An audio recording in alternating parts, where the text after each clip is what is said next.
The antiseptic smell of the hospital hit me as soon as I stepped off the elevator, bringing back memories I'd spent 2 decades trying to forget. The last time I'd been in a hospital, I was 18 and terrified, clutching my best friend's hand as I brought my daughter into the world. Alone. My heels clicked against the polished floor as I made my way down the corridor, following the room numbers until I reached 412. Through the window, I could see her, Eleanor Matthews, my mother, looking far smaller than I remembered in the hospital bed.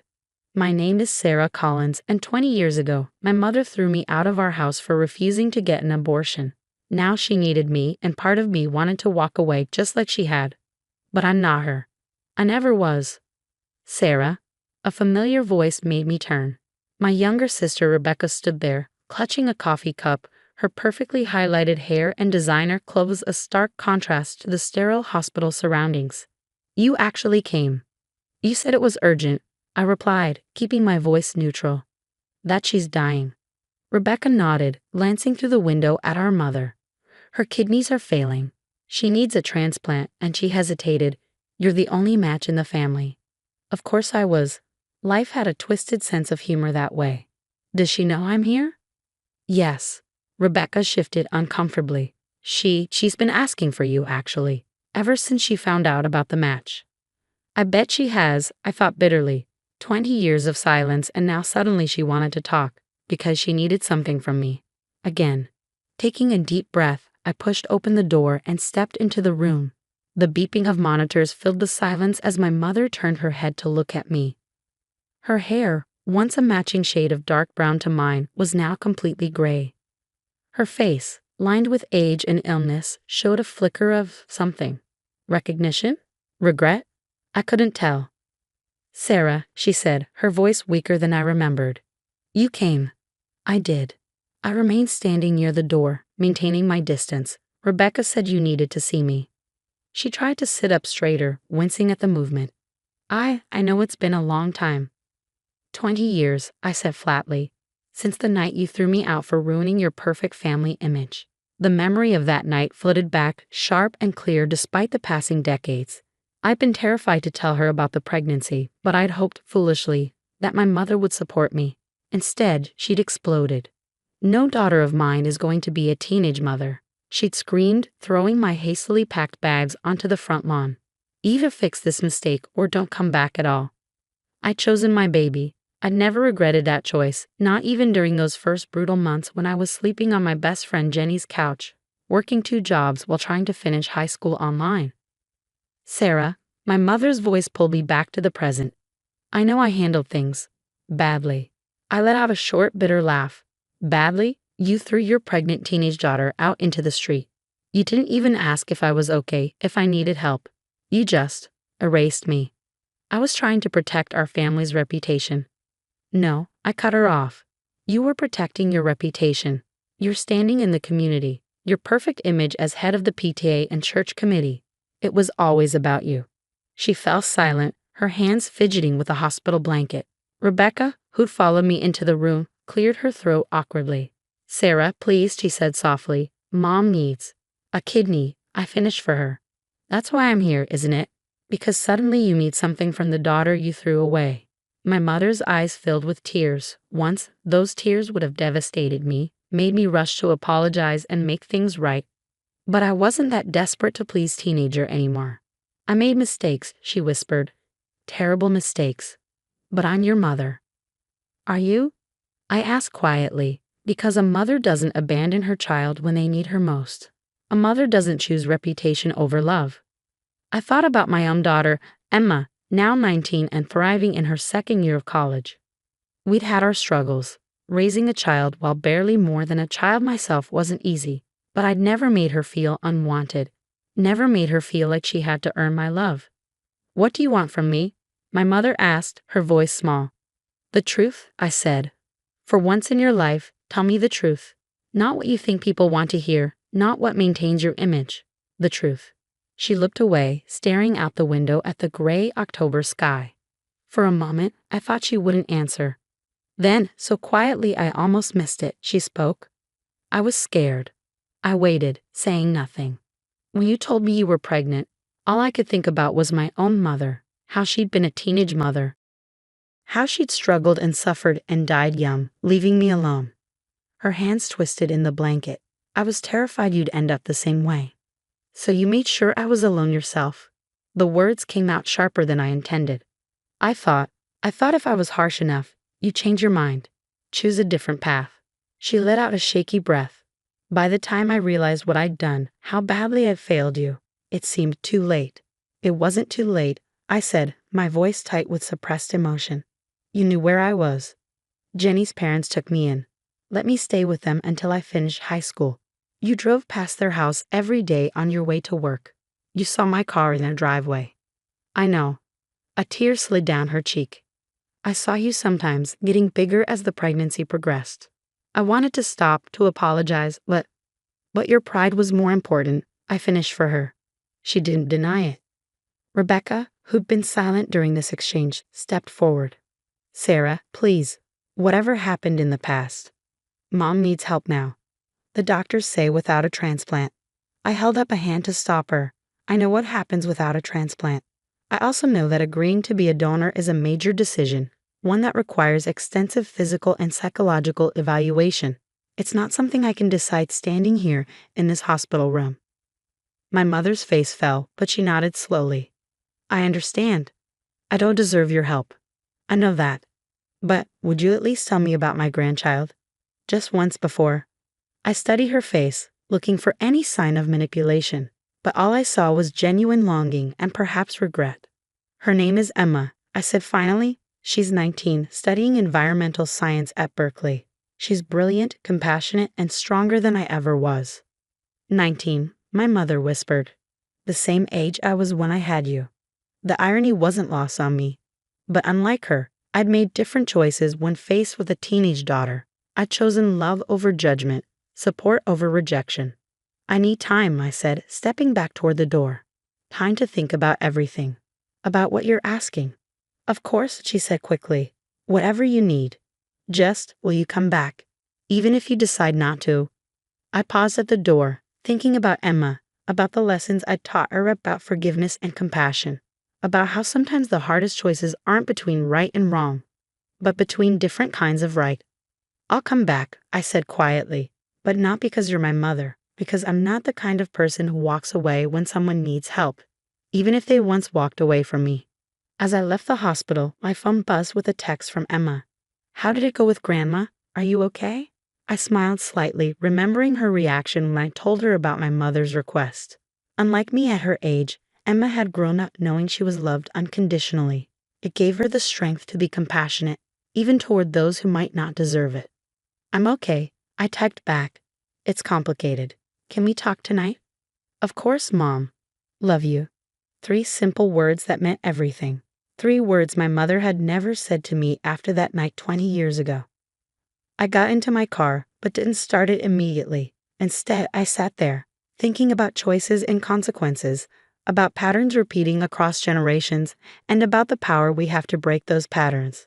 My mother had chosen pride over love. I had chosen my daughter over everything else. Now I had another choice to make, and this time, lives hung in the balance.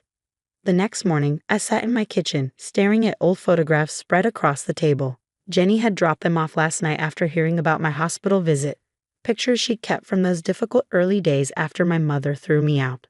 There I was, 17, and terrified, my baby bump just starting to show. Another of me studying for finals on Jenny's couch, textbooks balanced on my growing belly. The day Emma was born, my face exhausted but radiant as I held my daughter for the first time. My mother wasn't in any of them. She'd missed it all.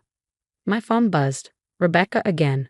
She'd been texting constantly since yesterday, alternating between guilt trips and pleas for understanding. Mom's numbers are getting worse. This one read. The doctors say we need to make a decision soon. I set the phone down without responding, picking up another photograph instead. This one was more recent. Emma's high school graduation. She stood between me and Jenny, all of us laughing at something off camera. My daughter had grown up surrounded by love, even if it wasn't the conventional family structure my mother had valued so highly. The doorbell rang, startling me from my thoughts. Through the window, I saw Jenny's familiar car in the driveway. I brought coffee and bagels, she announced as I opened the door. Figured you could use some moral support. 20 years later, and she was still taking care of me. Some friendships go beyond friendship, they become family. Have you decided? She asked, setting the food down and studying my face. I don't know, I admitted. Part of me wants to walk away, to let her face the consequences of her choices like she made me face mine. Jenny nodded, understanding in her eyes. She'd been there through everything. The nights I cried myself to sleep, the struggle of juggling school and work while pregnant, the moment I finally held Emma in my arms. But, she prompted gently. But I keep thinking about Emma, I said softly, about how I've always taught her that forgiveness isn't about whether someone deserves it, it's about who we choose to be. And who do you choose to be, Sarah? That was the question, wasn't it? The one I'd been wrestling with since leaving the hospital yesterday. Before I could answer, my phone buzzed again. This time it wasn't Rebecca. It was Dr. Martinez, the transplant coordinator I'd spoken with last night. Ms. Collins, we've reviewed your mother's case. If you're interested in being evaluated as a donor, we should start the process soon. Her condition is deteriorating rapidly. I closed my eyes, thinking about choices and consequences. About the night my mother had thrown me out, and all the nights after when I promised myself I'd never be that kind of parent. I'll do the evaluation, I heard myself say. But I have conditions. An hour later, I walked back into my mother's hospital room. She looked worse than yesterday, her skin taking on a yellowish tinge that spoke of advancing kidney failure. Sarah, she breathed, hope flickering across her face. You came back. I did, I said, sitting in the chair beside her bed. And I've agreed to be evaluated as a donor. Her eyes filled with tears. Thank you, I'm not finished, I cut her off firmly. I have conditions. First, if I'm approved as a donor, you need to go to therapy. Real therapy, not just the church counseling you believe in.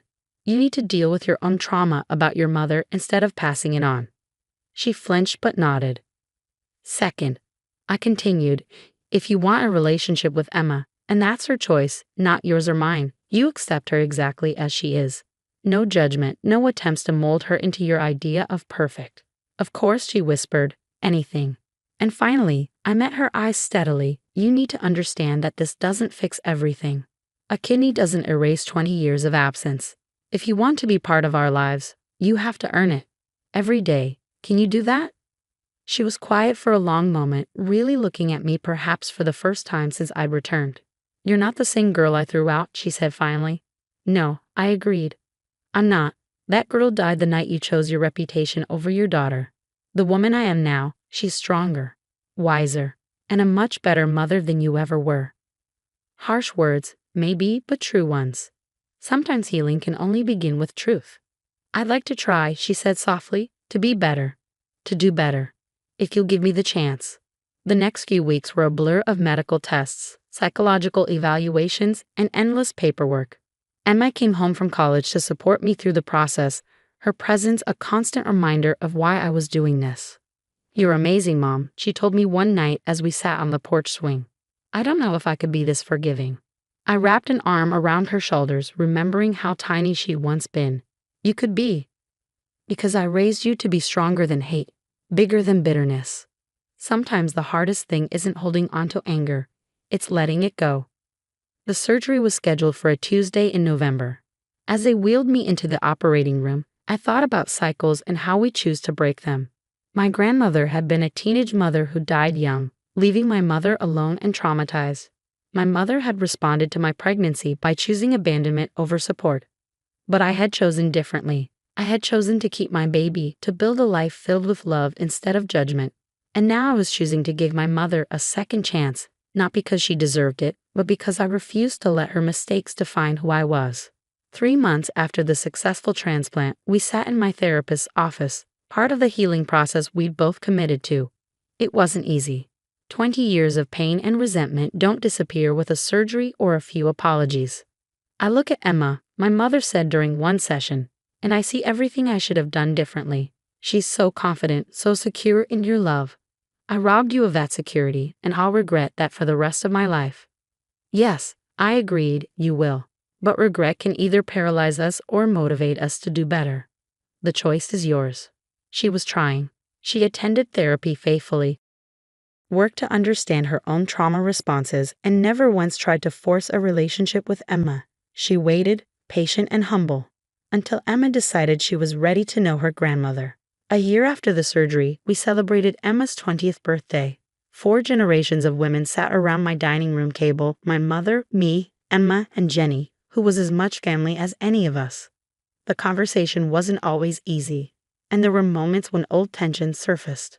But as I watched my mother tentatively sharing stories with Emma, saw the genuine interest in her eyes as Emma talked about her environmental science projects, I realized something important. Sometimes the greatest act of love isn't protecting our children from pain. It's showing them how to heal from it. I had given my mother more than a kidney. I had given her a chance to break her own cycle of trauma and fear. Whether she took that chance was up to her, but I knew I had made the right choice.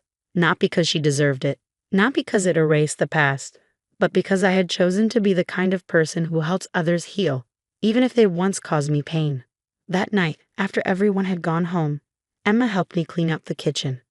"You know what I admire most about you, Mom?" she said suddenly. "My excellent taste in birthday cakes?" I teased. She smiled but shook her head. "No, the way you taught me that strength isn't about not getting hurt. It's about what you choose to do with the hurt. You could have let what Grandma did make you bitter, make you hard. Instead, you chose to be better." I pulled her into a hug, thinking about choices and consequences, about cycles broken and new patterns formed. "That's the thing about choices, baby," I whispered into her hair. "They show us who we really are. And sometimes they give us the chance to help others become who they could be." My mother and I will never have the relationship we might have had if she'd made different choices 20 years ago. That possibility died the night she threw me out. But we're building something new, something based on truth and accountability rather than appearance and pride. It's not perfect, it's not always easy, but it's real, and sometimes that's enough. Because in the end, life isn't about the family you're born into. It's about the family you choose to build, the love you choose to give, and the person you choose to become. I chose to be more than my mother's mistakes. I chose to give more than I was given. I chose love over bitterness, healing over hate. And in making those choices, I gave my daughter something my mother never gave me: the knowledge that love doesn't have to be earned, that family should be a safe harbor rather than a storm to weather, and that sometimes the strongest thing we can do is choose forgiveness, even when it's hard. Especially when it's hard.